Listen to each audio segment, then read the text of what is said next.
E a única pessoa que assiste meu vídeo, beleza? Em 2015, uma adolescente bem otimista acaba encontrando um broche que a leva para um mundo alternativo com robôs e invenções futurísticas. Porém, ela percebe que é parte de algo muito maior e que precisa ir para esse lugar, pois uma invenção muito perigosa foi criada e ela afeta toda a humanidade. E essa é a história de Tomorrowland, Terra do Amanhã, filme feito em 2015. Mas antes de começar o vídeo, já deixa seu like e se puder se inscreve aí para dar aquela força. Sem mais enrolações, bora lá! De início, vemos Frank, interpretado pelo George Clooney. E ele tá fazendo um vídeo nada otimista sobre o futuro, mas ao ser interrompido por uma voz feminina, ele começa a história pelo passado. Agora, em 1964, o jovem Frank vai até a Feira Mundial de Inventores em Nova York. E por ser bastante inteligente e acreditar que tudo pode ser possível, ele criou uma mochila-jato e apresenta ao juiz David Nix, que se impressiona, mas pela mochila ainda não funcionar, ele rejeita a ideia do menino. Porém, Athena adorou a ideia dele e o motiva. E como ele não se quebrou todo testando isso, eu não sei. Minutos depois, chateado e refletindo as palavras de seu pai, que dizia que aquilo tudo era uma perda de tempo, a Athena o encontra e lhe dá um pin, e fala pra ele a segui-la. E eu vou chamar isso de broche, porque eu nunca vi ninguém chamar isso de pin. Pin pra mim é aquela senha de 4 dígitos que você coloca em dispositivos eletrônicos. Rapidamente, o garoto a segue até um brinquedo aquático. Lá, seu broche é escaneado e ele é levado para um lugar escuro onde tem uma espécie de elevador, que acaba o levando para uma plataforma com muita neblina em volta. Mas ao olhar ao redor, o menino vê a garota passando em um carro voador. Com isso, ele até tenta ir atrás dela, mas é impedido por um robô, que o joga da plataforma e sua mochila-jato se danifica na queda. Mochila essa que ele deve ter feito com alguma geladeira da Electrolux. Já na parte de baixo de outra plataforma, Frank se depara com mais um robô. Mas diferente do outro, esse é gente boa, e conserta a mochila dele. Porém, ao ser visto, Frank acidentalmente cai novamente da plataforma. E enquanto ele treinava para ser paraquedista, o menino consegue agarrar sua mochila e usá-la para não tomar aquele dano de queda. Voando, ele vê uma cidade incrivelmente futurística, e mais à frente acha a Athena. E quando a Athena ia mostrar o lugar para ele, o Frank adulto para de contar a história. Nisso, vemos um cronômetro em contagem, e então agora é a vez da voz feminina contar a história. Voz essa que é a da Cassie, e diferente do Frank, a história dela começa em 2015. E claramente ela é bem inteligente também. Isso porque ela consegue invadir uma plataforma de lançamento da NASA, pois lá ela tenta sabotar as máquinas que vão desativar o lugar, pois assim, o pai dela, que é engenheiro de lá, não seria demitido. O que não dá muito certo, pois na manhã seguinte, o pai dela recebe uma ligação dizendo que eles vão mandar outras máquinas.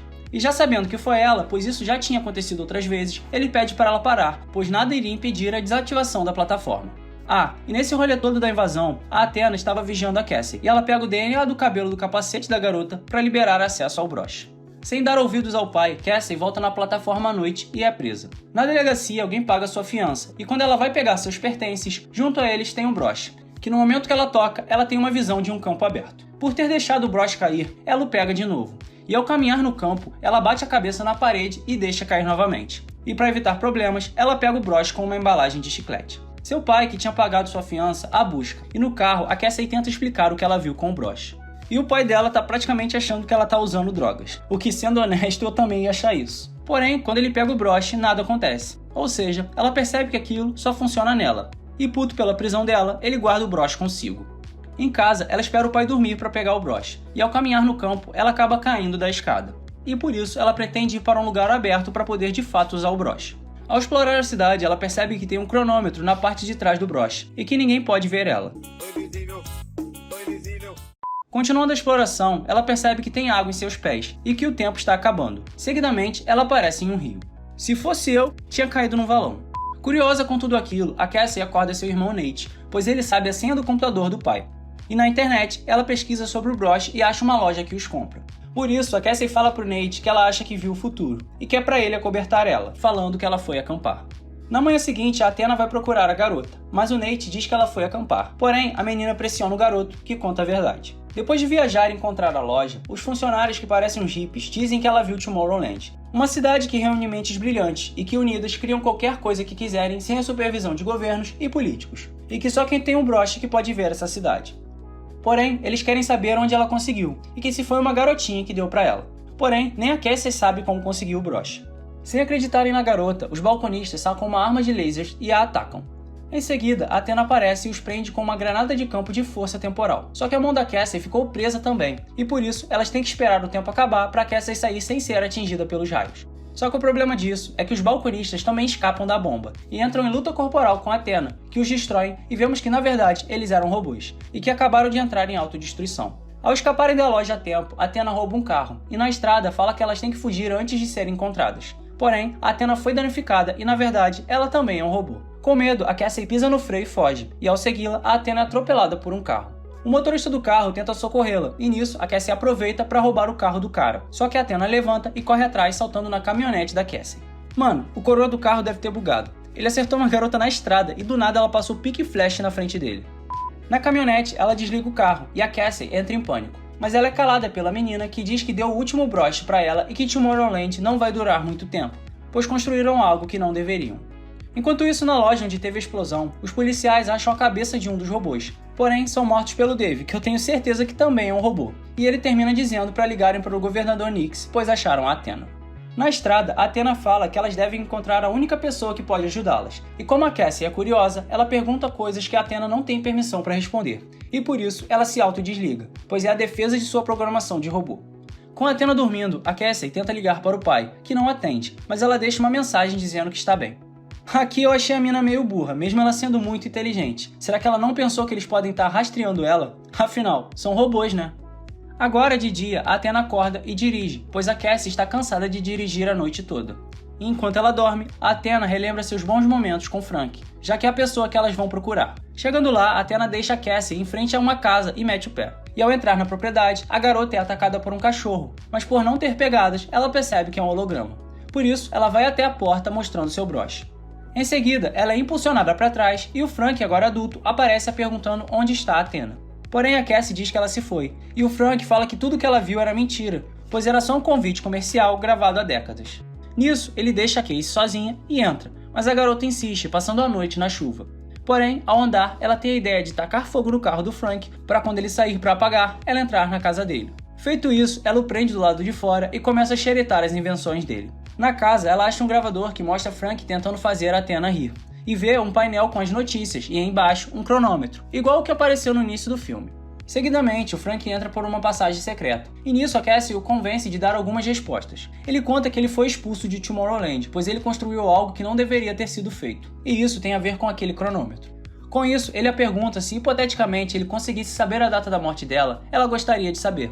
E ela diz que sim, mas que não acreditaria, pois as pessoas fazem seu próprio destino. Nesse exato momento, a porcentagem do painel cai e o Frank fica impressionado com a garota, mas a conversa é interrompida pois a casa é invadida pelos robôs que a seguiam. E como a casa tem diversas armadilhas anti-robôs, eles lutam e vão eliminando um a um. E ao fugirem, entram em uma banheira e são lançados em um lago. Ao saírem do lago, eles acham uma moto que o Frank escondeu, pois essa era sua rota de fuga, mas sem funcionar, eles são encontrados pela Athena. No caminho, eles discutem e descobrimos que a Athena escondeu 12 broches, antes de todos os outros serem destruídos, e que há anos ela recruta pessoas para ajudar Tomorrowland, e que aquele papo de desligar após perguntar as coisas era tudo o caô dela, e o Frank fala que ela finge ter sentimentos para atrair as pessoas e depois abandoná-las. Ao entrar numa estação secreta do Frank, eles se protegem e usam um teletransportador que não é usado há 25 anos, e vemos que a Athena também foi expulsa de Tomorrowland. Ao se teletransportarem, eles vão parar na ponta da Torre Eiffel em Paris. E após nocautearem o guarda com uma invenção do Frank, eles entram numa sala onde descobrimos que Eiffel, Tesla, Júlio Verne e Thomas Edison descobriram Tomorrowland. E a Torre Eiffel foi construída como uma antena que achou o sinal para lá. E que também existe um rumor que ali tem uma passagem secreta de emergência dos quatro. E após encontrarem, a torre se divide em dois, revelando um foguete saindo debaixo dela. Ao entrarem no foguete, mais robôs aparecem, mas são expelidos com a decolagem. E agora, a nave vai até o espaço e desce com tudo em direção da Terra, abrindo um portal para Tomorrowland. Lá, a Cassie percebe que o local está bem diferente de como ela tinha visto no broche. E em seguida, eles são encontrados, pois viram a nave dele chegar. E antes disso, o Frank pediu para Athena esconder uma bomba em seu corpo como garantia. Nisso, o Nix, que agora é o governador do lugar, quer prendê-los, mas ao contar que a Cassie pode mudar a porcentagem da máquina, Nix fica curioso e os leva até a perigosa máquina de Tachyons, que por conta de uma partícula que se move mais rápido do que a luz, é possível ver flashes do espaço-tempo. Resumindo, é uma máquina que vê o futuro, passado e presente. Após Frank ensinar a Cassie como usar a máquina, ela se vê conversando com o pai. Aquela cena que a gente viu lá no início do filme. Em seguida, a garota avança no futuro e descobre que a humanidade vai destruir o planeta em uma guerra e que isso vai acontecer em 58 dias. Cassie pergunta por que eles não impedem isso, e Nix diz que o mundo só vai acabar na Terra e não em Tomorrowland e que não vai trazer as pessoas para lá, pois a humanidade vai acabar destruindo Tomorrowland também. Mas a Cassie não aceita o final da humanidade e por um breve segundo o futuro na tela é alterado. Mas mesmo vendo isso, o Nick os prende. Agora, numa sala, a Athena fala que eles serão expulsos de lá de novo. E quando o Frank tenta consolar a Cassie, ela tá boladona, pois eles mentiram pra ela. Porém, a garota percebe que o sinal que o Frank pirateava de sua casa também era captado pelas pessoas na Terra, gerando a ideia de aceitação de que o fim do mundo de fato ia acontecer. Resumindo, o sinal da máquina fazia as pessoas acharem que o mundo vai acabar, e por elas acreditarem nisso, de fato aquilo iria acontecer. Quando Nix ia deportá-los de Tomorrowland, Cassie explica que eles devem desligar a máquina, mas Nix não acredita, e fala também que não tem como desligá-la. Porém, Frank percebe que o Nix não liga para isso, pois de fato ele quer que o mundo acabe, porque no passado ele tentou alertar as autoridades sobre o fim do mundo, mas ele foi ignorado. E por isso, ele enviou a ideia de destruição para as pessoas, com o intuito delas mudarem suas atitudes e começarem a cuidar do planeta. Mas ao invés disso, elas simplesmente deram uma de Thanos e acharam que o fim do mundo era inevitável. No final do diálogo, ele fala que não era culpa da máquina, e sim das pessoas por aceitarem aquele destino, pois são acomodadas, porque ao invés de tentar impedir, elas se acomodaram, porque o fim do mundo só seria no futuro, e só se preocupam com o agora. Ao se despedir, Frank aperta a mão de Nix, mas isso era só uma desculpa para ele ativar a plataforma da máquina de novo, e com isso eles reagem nocauteando os guardas. Nix, lutando com o Frank, ativa os robôs que acabam atrapalhando a Athena, que ia tentar usar a bomba, mas ela não consegue, e por isso ela acaba passando para Cassie, que corre até a plataforma. Na luta do Frank e o Nix, eles passam pelo portal, e a Athena consegue controlar um dos robôs jogando o outro pela metade do portal. Já na plataforma, a Cassie vê um flash do futuro dela ligando a bomba, e após fazer o mesmo, a plataforma cai, pois ela foi acionada pelo Nix. Para salvar a Cassie, a Athena usa um dos robôs para segurar a plataforma. Com isso, a própria Athena desliga o portal cortando o outro robô no meio. Mas como Cassie já tinha ligado a bomba, elas ligam novamente o portal jogando a bomba lá. Frank e Nix conseguem sair pelo portal, mas parte da explosão atinge o local, fazendo o Nix ficar preso. E com uma arma perto dele, ele atira em Frank, que morre. Porém, na verdade, isso tudo era um flash do futuro e Athena, percebendo isso, entra na frente do tiro e protege o Frank. Agora, com pouco tempo de vida, o Frank até pensa em consertar a Athena, mas vai demorar muito tempo, e por isso ela pede para contar algo importante para ele. Na infância, o menino gostava da Athena, mas ao descobrir que ela era um robô, ele ficou magoado. Porém, a Athena fala que o Frank a fez sentir coisas que nenhum robô podia sentir, e que sempre acreditou nele. Nisso, a robô pede para eles aproveitarem sua autodestruição para destruírem a máquina. Fazendo isso, o Frank usa sua mochila e joga a Athena na máquina, que explode e toda a estrutura cai, e o Nix, que estava preso, vai de F. No fim, Frank e a Cassie, sem saber o que fazer, veem um flash do futuro. Com isso, eles consertam o portal, e junto de sua família, Cassie e Frank retornam com o programa dos broches, e criam robôs para acharem novas mentes brilhantes para tornarem um mundo melhor. E esse foi o final do filme. Eu lembro vagamente de ter visto esse filme, embora eu tivesse achado que foi um surto meu. Enfim, eu só não entendi como que o Nix não envelheceu depois de ter passado muito tempo. E também por que a Cassie e o Frank no final viram um flash do futuro, já que eles tinham destruído a máquina. E claro, o visual do filme eu achei bem construído, e a ideia de que a humanidade aceita sua própria extinção e não tá nem aí pra mudar isso é bem intrigante. Até porque é verdade, as pessoas só vão se importar se o mundo estiver acabando agora, e não aceitam preservar o planeta para que no futuro não acabe de verdade. E esse foi o tema do vídeo de hoje. Muito obrigado por você ter assistido até aqui e te vejo no próximo vídeo. Falou, valeu, fui!